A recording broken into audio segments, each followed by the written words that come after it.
Hey everyone, if you've ever wondered what happens at the closing of a real estate transaction, stay tuned and I'll go ahead and answer it for you.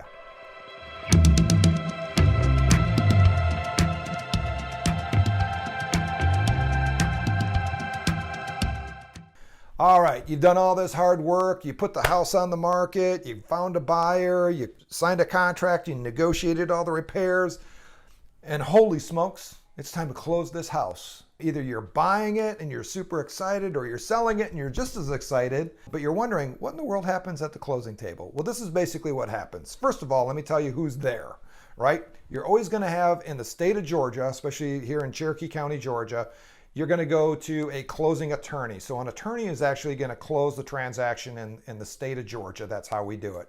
So you're going to have an attorney there. The attorney actually represents, if there is a lender, the attorney actually is representing the lender and the lender's interest. Now they're going to be basically orchestrating the entire closing. So you may have your agent there who's really just there to answer any questions that may come up, congratulate you on the sale or the purchase of a home, and really just celebrate with you. The same is true with the other agent on the other side. Same thing. Really there just is a celebration. You may also have your lender there as well, and they'll be able to answer any questions. Once again, it's more of being able to be there as an advocate for you and answer any questions that may come up during the closing. But the key person that is involved with it is the closing attorney. They're the ones that have all the paperwork. They're just working through everything that's already been provided to them. So they're the ones that are really orchestrating the closing itself.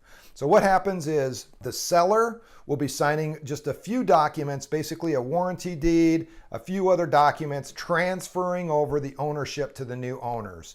Then on the buyer side, you're going to be signing those same type of documents showing, yes, I'm purchasing this. And then you're going to have all of your lending paper that you're going to be signing. If you're doing a cash purchase, the closing is real simple and sweet and usually is about 10 minutes long. There's not a lot of paperwork involved.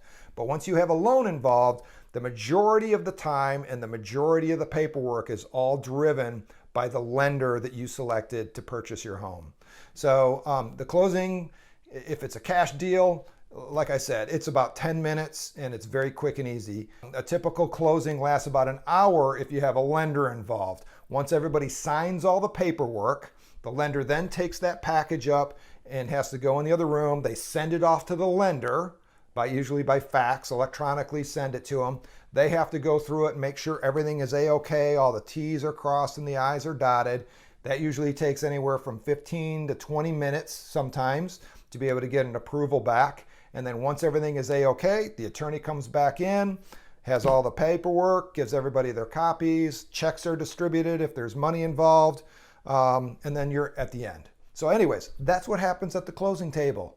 So really, it should be a big celebration, and the buyers and the sellers should be excited, and that's really what it's all about. So hopefully that was helpful. Give me a thumbs up if it was, and make sure you subscribe to my YouTube channel. Thanks.